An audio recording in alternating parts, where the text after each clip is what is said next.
All right, welcome to the third part of our Chapter 9 discussion. We just finished kind of talking about Lewis structures and VSEPR and the idea of polarity in our last lecture. So what we're going to move into today is a little bit on kind of bonding theories and ways that we talk about and kind of relate all the stuff we've been talking about with Lewis dot structures kind of back to some things we talked about with orbitals and things like that back previously. So it all kind of comes down to how different ways for us to describe covalent bonding. Lewis dot structures, and kind of what we often refer to as Lewis theory, are really good at certain aspects of describing covalent bonding. For instance, it's really good about talking about how atoms interact with their valence electrons, and it's useful for helping to predict things like shapes and just relative bond strengths and lengths in molecules. And in combination with VSEPR, like it gives us a very nice picture of kind of what our molecules look like even. But one thing it doesn't give us is something that we call electronic structure. And this is what we call electronic structure. It does have an impact on things like physical properties for molecules. It relates to things like magnetism as well, which Lewis theory and kind of VSEPR geometries and really even the valence bond theory we talk about today don't do a real good job of painting those pictures. And so there are kind of needs for more than just kind of one way to talk about or think about covalent bonding. And so this electronic structure, that term that I mentioned there, kind of what I'm really referring to is just where are the electrons in the molecule. So we've talked a lot about in previous chapters the different orbitals that electrons will go into for an individual atom. So electron structure for a molecule is similar. It's looking at like what orbitals actually have electrons for the molecule now instead. So it's a little bit kind of different picture. And we actually have two different models that we'll take a look at in terms of trying to describe where electrons are and their general location in molecules. Today we're going to take a look at valence bond theory. And then next time we'll take a look at something called molecular orbital theory, which is kind of a totally separate way of looking at things. And I'll describe kind of what some of the differences are between them as we kind of get to each. But for right now, we're going to focus on valence bond theory. And in particular, what we're really going to kind of like focus on that's different from some of the things that we've been doing is if we think back to kind of what we call our quantum mechanical structure of the atom and talking about things like atomic orbitals.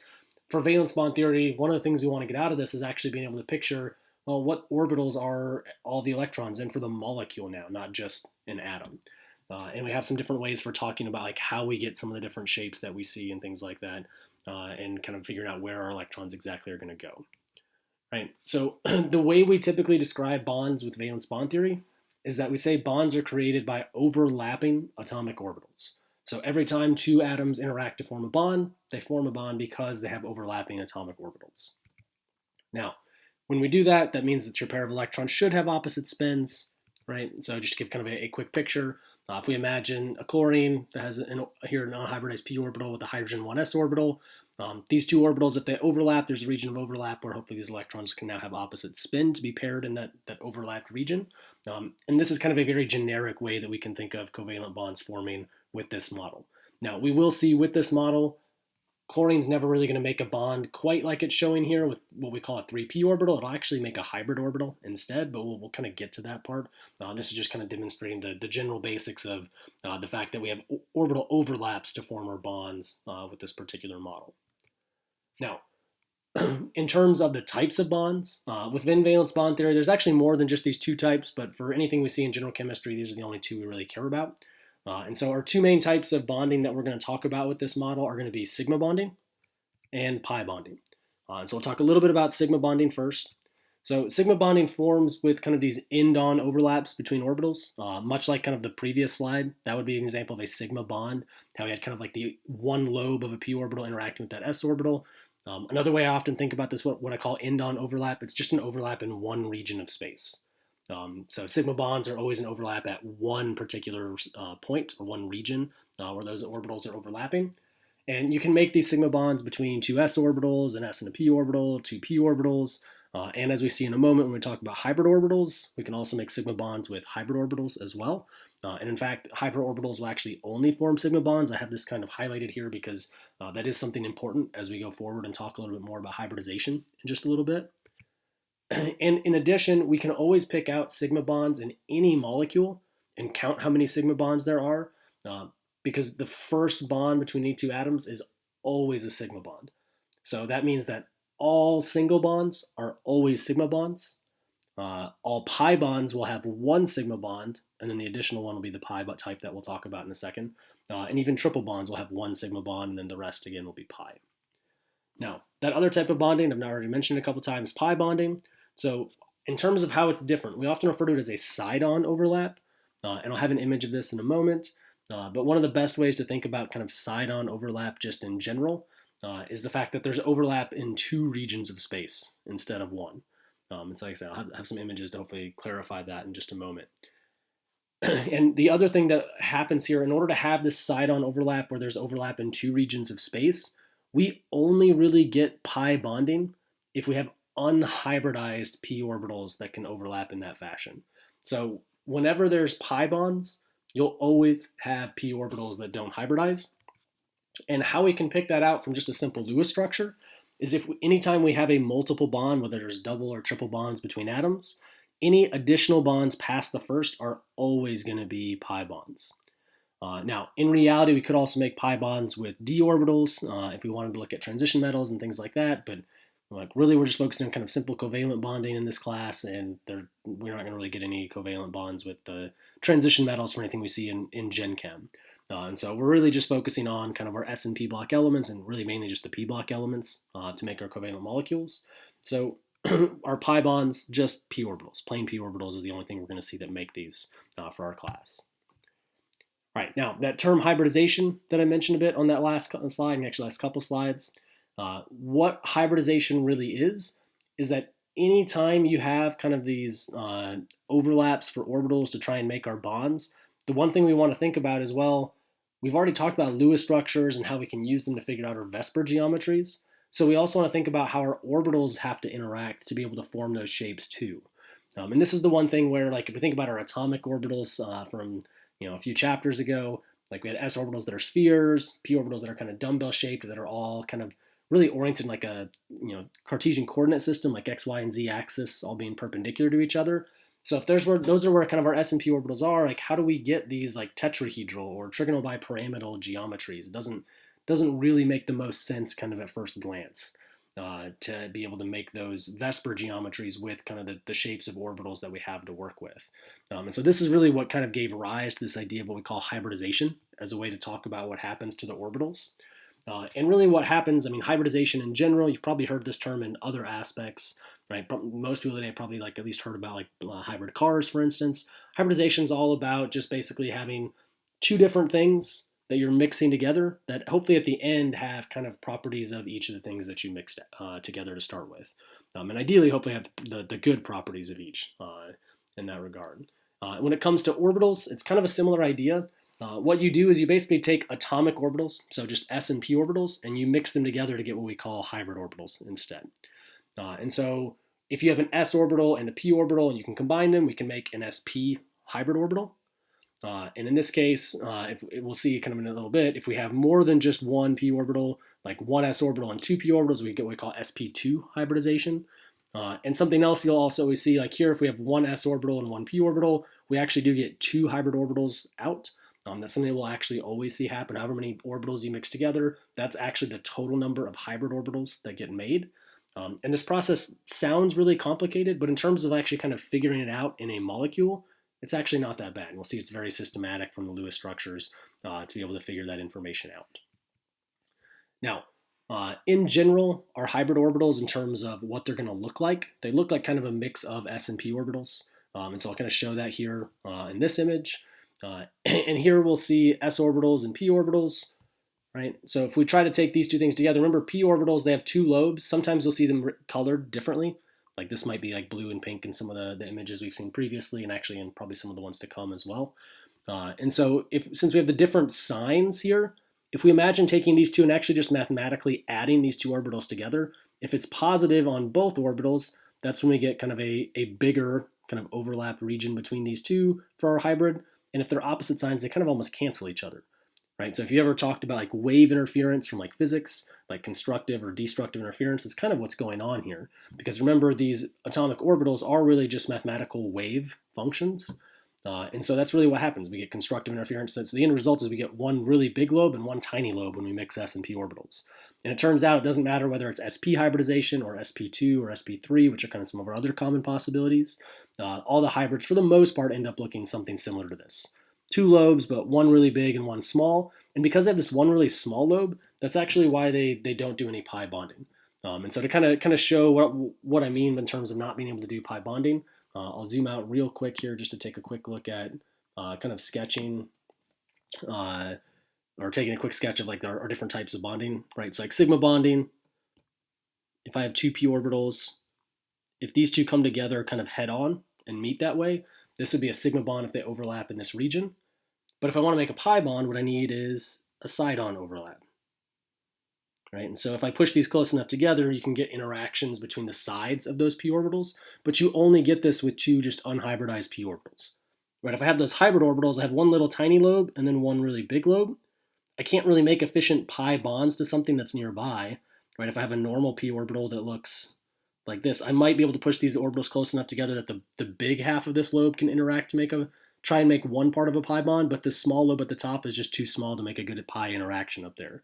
And so the part I said earlier, in terms of like sigma bonding, like this is an example of sigma bonding, this would be an example of pi. This pretty much never happens because our hybrid orbitals, like the hybrid orbitals that look like this, are only going to make sigma bonds because really they can only bond with kind of this really big fat lobe that they have. The little tiny one that they have isn't going to really be able to do anything. It's just not big enough to have any good overlaps. And remember, that's what we said for valence bond theory. All of our bonds are made by these overlaps between these different atomic orbitals. All right. So in terms of other types of hybridization, right? So we saw this is basically if we have a single s orbital and a single p orbital, we add them together. These are kind of the two possible ways they can be combined. And the two differences are just depending on which side the positive and negative sign are actually on when we go to combine things. And so we got these two different hybrid orbitals out. If we up things and we add two p orbitals, right? So the hybridization we see over on this side is actually what we call sp2 hybridization. And what this comes from is having two p orbitals and one s orbital that are going to combine. Right? So let's just say we take these two p orbitals and this s orbital. We have this p orbital that's left and doesn't hybridize. That's what we see right here. And then we see really this image is showing just mainly like the big lobes of the hybrid orbitals are the three green ones that we then see here. And we have three of them, right? sp2 hybridization. Basically, however many orbitals are in the hybridization kind of type or name, that's how many of that hybrid orbital you're going to have. So we have three sp2 orbitals here. And the other part about this that you're going to start noticing, if I go back up 1 second, notice the big part of the lobes for our two sp orbitals were pointed opposite. Well, think about what geometry has kind of, things pointed opposite directions from each other. It'd be linear, right? So you only get sp hybridization when your geometry is linear around a central atom, your electron geometry. sp2 hybridization only happens if we get trigonal planar geometries, right? So we see the 1, 2, 3 hybrid orbitals in kind of a trigonal planar shape here. And so this is where we start to get into kind of like, how do we figure out the hybridization of an atom in a molecule? It's actually kind of easy. You just look, what is the electron geometry around that molecule? And that basically tells you your hybridization. And so that helps that process immensely, trying to kind of figure that part out. Because I know talking about this hybridization probably seems very strange at first, but in terms of just being able to identify it from a Lewis structure, it's actually not too bad. I do want to show kind of our last really common hybridization type, and at least then talk about what happens if we try to go to expanded octet systems a little bit before we get into looking at some kind of additional examples on things. So in terms of our hybrid orbitals and kind of what's going on with these, for our sp3 hybridization, if we have all three of our p orbitals that are now going to hybridize, notice at the end of this, there's no more plain p orbital left. We have four green lobes here, which basically are four what we call now sp3 hybrid orbitals. And it sounds maybe really weird kind of looking at some of these, but the more you actually kind of look at the little different pieces, the more kind of it actually makes hopefully more sense too. Because if we think about this, we only have three p orbitals in a given energy level, right? So if our hybridization is sp3, we used all three of our p orbitals in hybridization. There's no plain p orbitals left. The reason this is important is because in order to make multiple bonds, like pi bonds, we need those plain p orbitals still to be left. And if they're not left, then we aren't able to make those kind of additional pi bonds for like a second or third bond to any given atom. So if you have no pi bonds anywhere, your hybridization on most things is probably sp3. It's kind of like a good rule of thumb to kind of think about. And so to show an image, and this is really kind of some of the things we're going to be working our way towards here as we look at further examples in this chapter. We want to be able to identify if we have a Lewis dot structure, what is the valence bond kind of sketch or picture going to look like? This is an example of really kind of a valence bond image of the orbitals involved in methane, which is CH4. All right, so what we're going to take a look at then is for that methane molecule, right? If we look at its Lewis dot structure, which relatively simple, drawing a little bit in 3 dimensions here. But it is just single bonds to all of those hydrogens. And in terms of how do we figure out then the hybridization on the carbon to know that we're going to have that type of shape of orbitals and things for what we call these valence bond sketches, what we really do is look at our central atom, right? This carbon right here. We're counting how many things are around it, which in this case there's 4 bound atoms, there's no lone pairs. So from a geometry standpoint, we already know that from the past, anytime there's 4 things around a central atom, the electron geometry was tetrahedral. It turns out anytime your electron geometry is tetrahedral, we're then going to consider our hybridization to be sp3. And so that it's sp3 because if it's tetrahedral, there's 4 things around that atom. It's sp3 because there's going to be hybrid orbitals pointing in kind of those 4 directions for that tetrahedral shape. So that's kind of how we assign hybridization. So in this case, we'd say for this carbon, it's got sp3 hybridization is how we'd refer to that. And that's how we then start getting our shape. Anything with sp3 hybridization, we can draw kind of how a slide previous was showing, right? There's our sp3 kind of arrangement for our hybrid orbitals. And then if we wanted to arrange then the actual full molecule for methane, we have the carbon at the center with our 4 sp3 hybrid orbitals. And then we have the hydrogens that have just an s orbital. They don't do any hybridization to actually make that valence bond sketch, right? If I was trying to recreate that and basically draw that same thing just myself, what I would do is I can actually take my carbon, and I know I have hybrid orbitals basically pointing in all of the tetrahedral directions. And you probably saw this a little bit in lab. And so here's kind of a general sp3 orientation of hybrid orbitals. And then we know that it's basically making bonds to hydrogens at the end of all of those, right? And so these would all be our hydrogens on the outside. And then if we wanted to, we could try to draw electrons in the overlap regions where we're getting our bonds. But that's really what's going on there, right? And I apologize, the electrons and the bonds, I didn't draw the overlap regions very large here in this image. But that is how we draw what we call a valence bond sketch or a VB sketch. Like I said, you've probably seen this a little bit in lab. I'm going to show a couple more examples kind of here as well of how do we draw those VB sketches. But also one of the things I would like us to kind of work on, and one of the things we'll take a look at, is if I look at a molecule or if I have a Lewis structure like I have over here for methane, being able to identify like, well, what orbitals make up that bond right there? Well, it's the carbon and the hydrogen that are making that bond. What orbital in the carbon is making the bond and what orbital in the hydrogen is making the bond. So we'll talk a little bit about how to do that as well.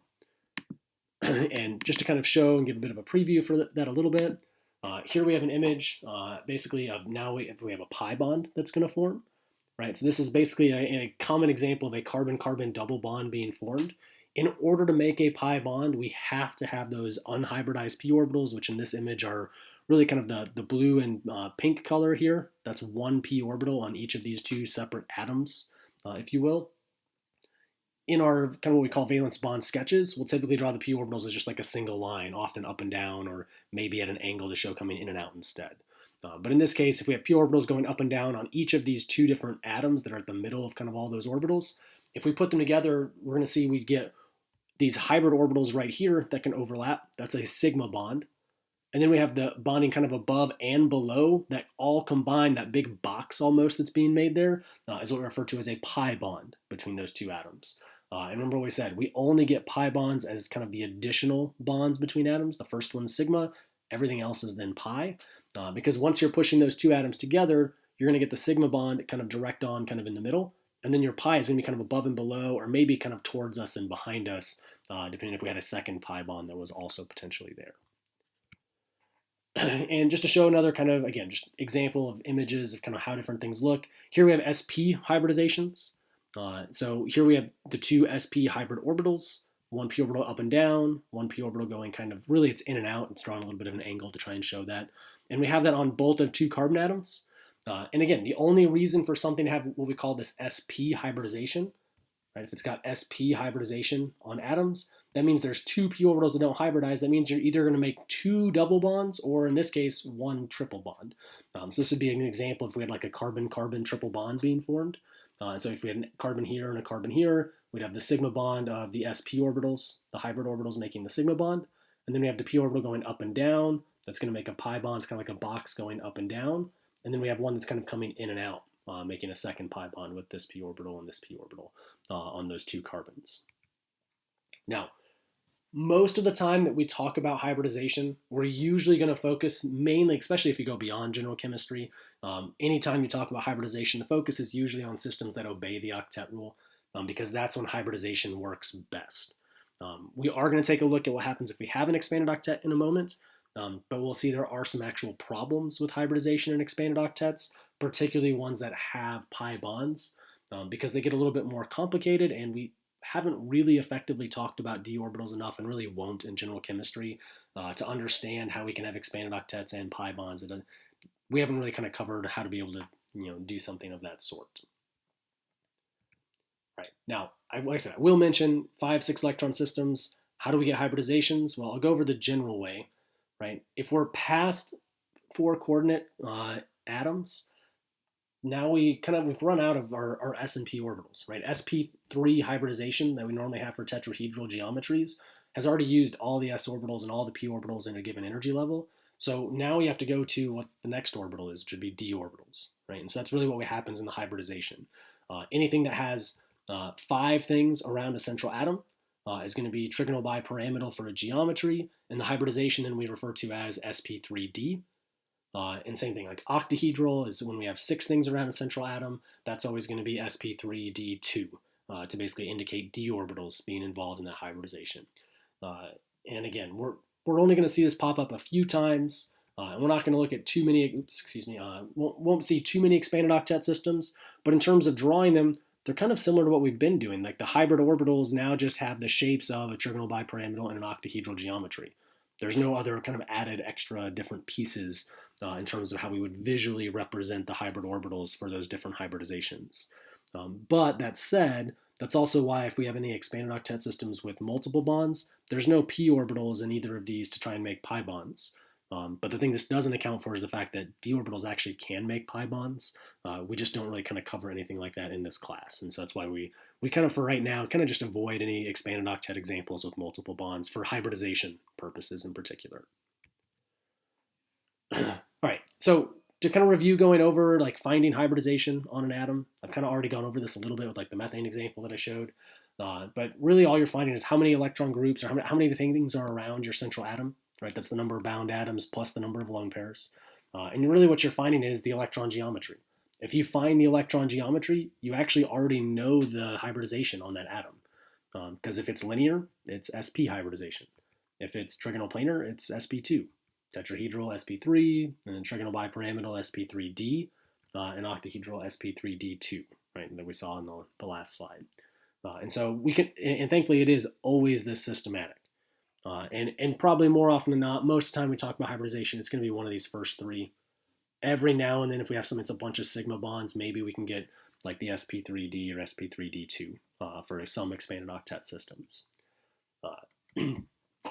And in terms of where this comes from and other things that maybe help remember this, if you remember how many electron groups, it really just, that's how many things are around your atom, like how many bound atoms and how many lone pairs.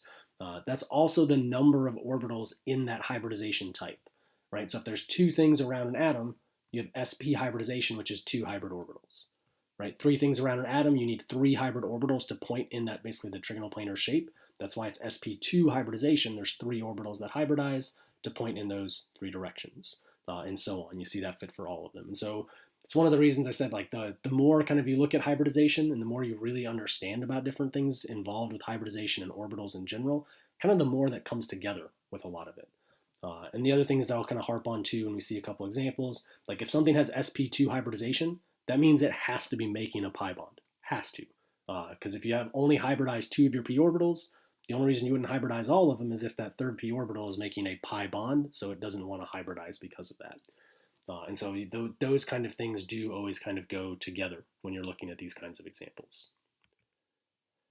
All right, so what I want us to be able to kind of do and kind of take away from a lot of this is kind of twofold.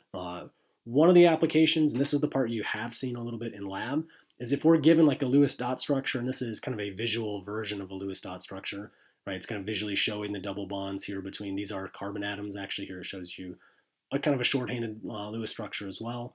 But if this is our Lewis structure and we're trying to kind of describe what's going on, we should be able to reason through kind of what's making all of our bonds, right? So for instance, if we're looking at between our carbons, these are both double bonds. Well, notice they each have a sigma bond and a pi bond. So here's a pi bond above and below in this one, and a pi bond kind of in and out on the other one.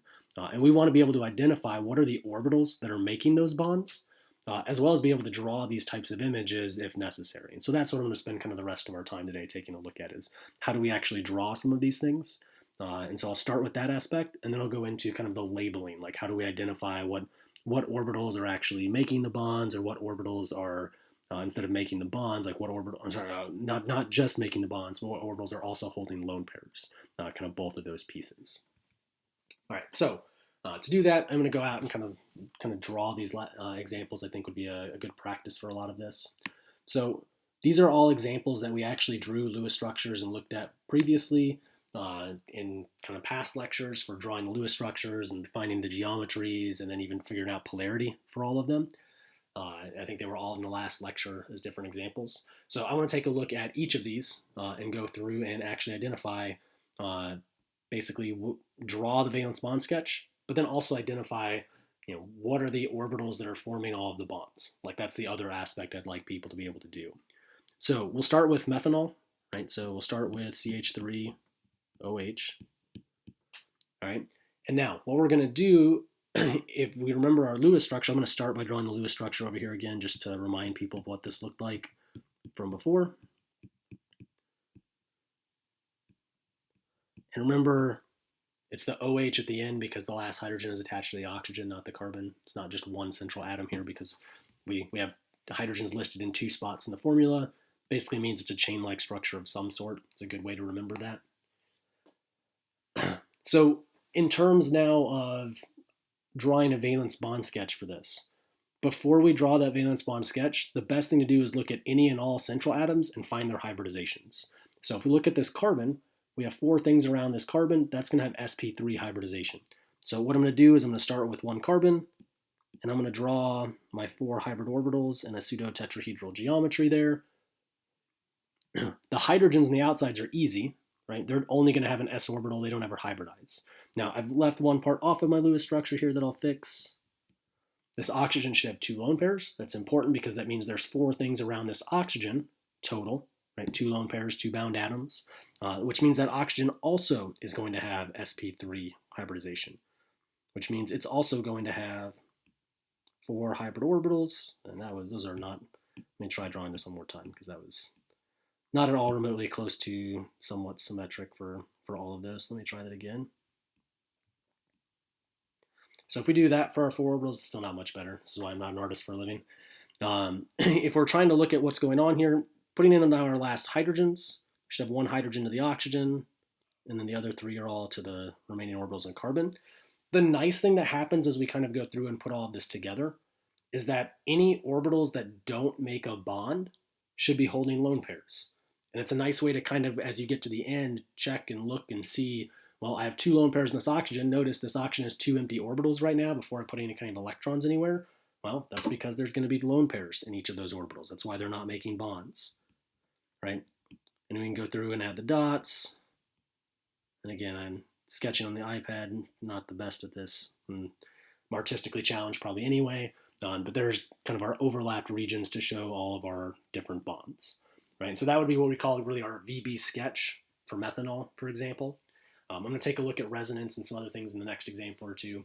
But one other thing I want to kind of add to this is, besides just being able to draw this image, being able to label what's making each bond, right? So for instance, like we should be able to look at this Lewis structure, and if I pick out this oxygen-hydrogen bond, we should be able to figure out like what kind of bond is it? Is it sigma? Is it pi? Or is it some of each? And what orbitals are making that bond. So in this case, it's a single bond, and all single bonds are always sigma bonds.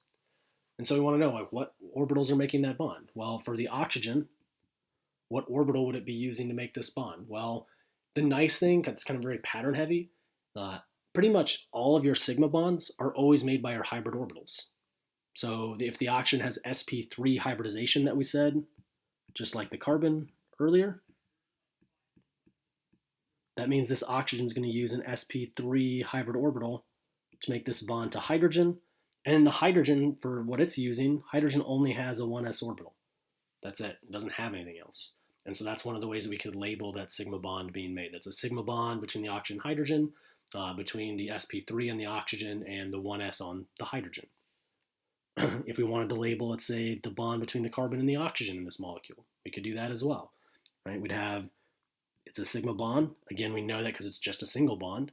And it's being made between a carbon with sp3 hybridization, which means it's going to use one of those sp3 hybrid orbitals. And it's being made between an oxygen that also has sp3 hybridization, so it'll also use an sp3 hybrid orbital. And so that's how we could label that. The lone pairs. So lone pairs also always end up in hybrid orbitals. So these lone pairs right here, these are both in sp3 hybrid orbitals. And if you think about, again, kind of putting all the pieces together as you're looking at these kinds of problems, this oxygen, if it has sp3 hybridization, it has 4 sp3 hybrid orbitals that should be doing something, right? One is going to make a bond to the hydrogen, one is going to make a bond to the carbon, and the other 2 hold these 2 sets of lone pairs. And there's all of your hybrid orbitals. And so you should be able to track kind of what everything is actually doing once you get to the end of any drawings for like VB sketches, or like kind of being able to label things with hybridization and figure out what orbitals are involved in making bonds. Like that's kind of the end goal I'd like us to be able to work towards and figure out. Now, I'm going to work some more examples here. So let's take a look at, kind of moving on from methanol, and let's take a look at nitrite. So nitrite's a little bit strange in the sense that nitrite's going to have resonance, right? So we'll take a look at nitrite, we'll show like kind of the resonance, and kind of take a peek at what does that really do to our valence bond sketch, because it is going to look a little strange to have that there. And I might actually show like CO2 as another example too, just to show how they're slightly different in terms of like resonance versus multiple double bonds. But if we draw this thing's Lewis structure that we had before, it looked something like this. Right, this would be one version of the Lewis structure. And then we'd have resonance where the double bond could be on this side instead is another possibility. But in terms of the VB sketch, at least to get started, we're going to look kind of at the one structure for now, keeping in mind that with resonance, the double bond could be in either place. And that'll be important for the outer atoms when we go to draw them. But I always want to start with my central atom and figure out what is the hybridization on the central atom. Well, if I'm looking at the central atom, I have 1 lone pair and 2 bound atoms, so it's 3 total things around the nitrogen. That's trigonal planar. We said it before in the slides. Trigonal planar means that this should be sp2 hybridization. Now, another way to think about this when you're looking at these, if you don't want to count it that way and associate with electron geometry, if you can remember like all single bonds are sigma bonds, and the first bonds and multiple bonds are also sigma, you could also always just count how many pi bonds is it making.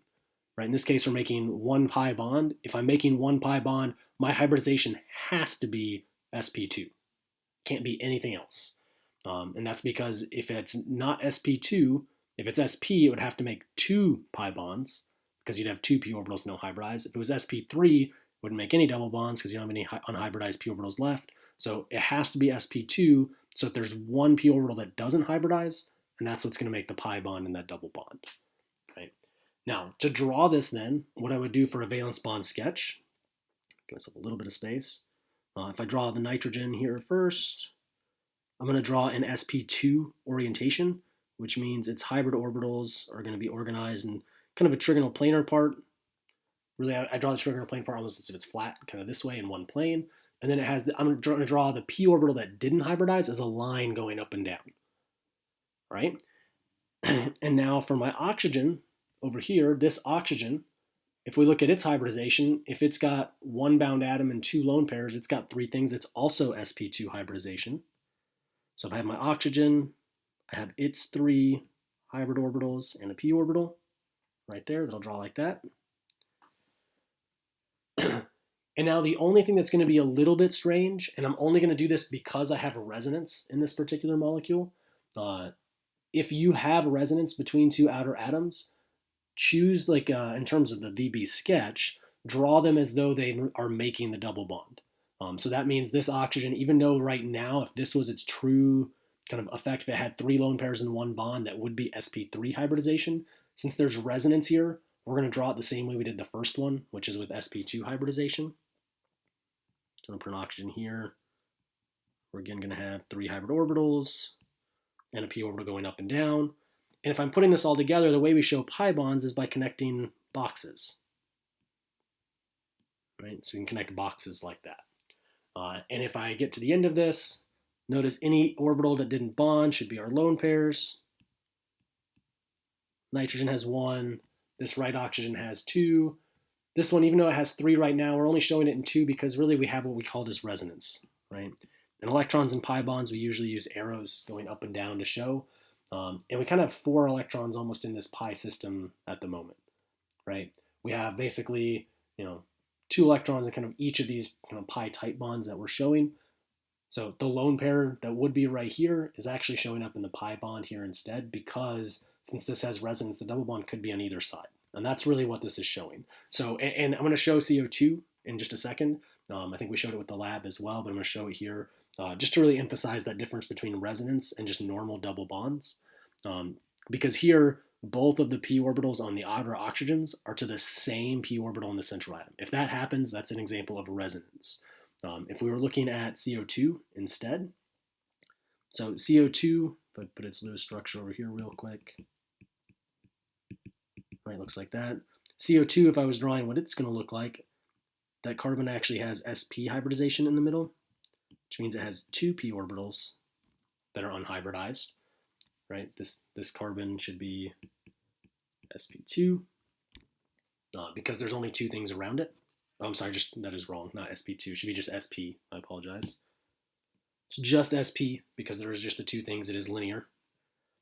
And the outer oxygens on both of these are going to be sp2, right? This oxygen has 1 bound atom and 2 lone pairs, so does this one. So both the outer oxygens are sp2. So if I'm going to draw those like this. I'm going to draw its p orbital at an angle, because when I connect the pi bonds, these 2 oxygens make to that central carbon, notice it's making 2 different pi bonds. And so that's the difference between having just normal pi bonds and having resonance. Resonance, those p orbitals on the outer atoms all bind to the same single p orbital in the central atom. That's kind of how you know there's resonance versus just plain normal double bonds. And again, if I was finishing the CO2 structure, add my electrons, and so it would look something like that. All right, so that gives us examples now. Multiple bonds, like resonance, kind of like what those look like. And in terms of how we would label these then, right, let's look at CO2. Like I labeled that the carbon has sp hybridization. Each of the outer oxygens has sp2 hybridization. One of the things that's going to mean is these lone pairs in the oxygens, they're in these sp2 hybrid orbitals, right?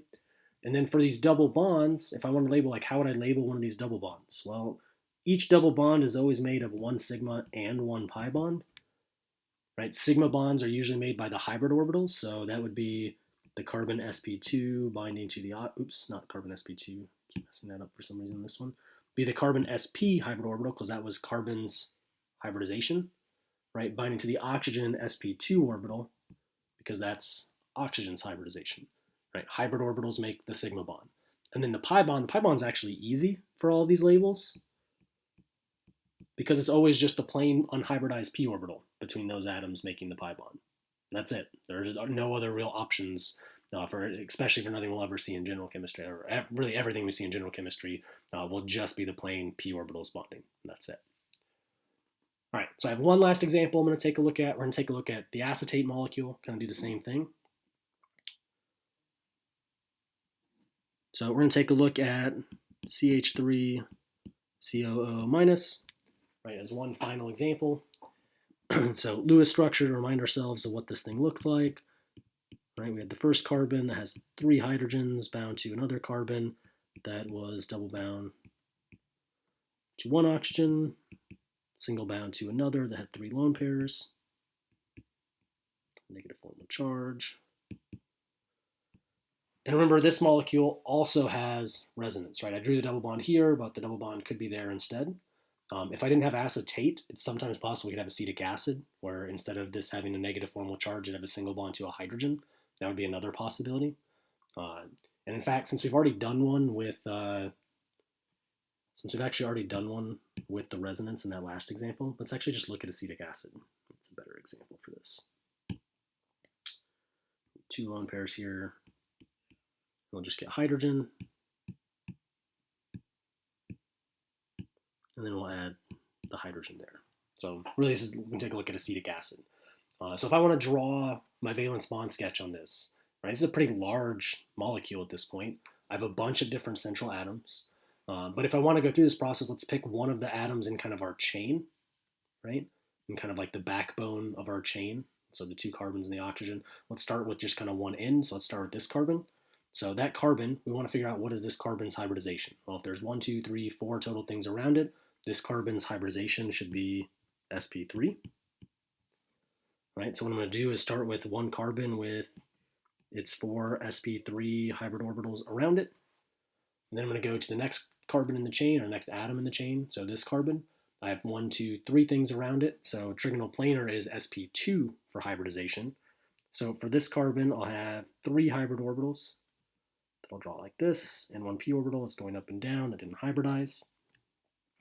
And that's actually a little bit of an awkward angle for me to have drawn things. So let me draw something that might be just a little bit better angle-wise here for things. Draw the hybrid orbital there instead. All right. Now if I look at my next atoms, here I have 1 oxygen up here. This has sp2 hybridization, right? I have 2 lone pairs total, 1, 2, 3 things around it. Right, so that oxygen has sp2 hybridization, so overlap, 2 more hybrid orbitals, a p orbital going up and down, and there's where my pi bond is going to be, right? And then the last parts of this, I have this oxygen right here, which has 1, 2, 3, 4 things around it, so that's going to be sp3 hybridization. So this oxygen should have 1, 2, 3, 4 hybrid orbitals around it. And again, pardon my artistic limitations here. And then the last little part here, we should have 1 hydrogen that's going to bond to that last oxygen. And so now if I'm going to add my electrons to things, notice I have 2 orbitals that have nothing, that are not doing anything bonding-wise on this oxygen. Well, that's this oxygen that had 2 lone pairs. Right? My other oxygen here has 2 lone pairs also. Notice it has 2 empty orbitals that I poorly drew down here. Then I have the oxygen-hydrogen overlap here that's going to have a bond. Carbon-oxygen overlap that has a bond as well. I'll do my best to kind of add big dots there that might be able to be seen. We have the sigma bond of the carbon-oxygen double bond here that we can add to the single bond, and then the double bond part for the pi bond. Here we have a sigma bond between the 2 carbons. And then for our last carbon here on the left, we can add our hydrogens as well. And again, I'll add big dots to try and show these overlaps for the bonds. And then that would be like our full valence bond sketch for now acetic acid. We get a much bigger structure that we can draw.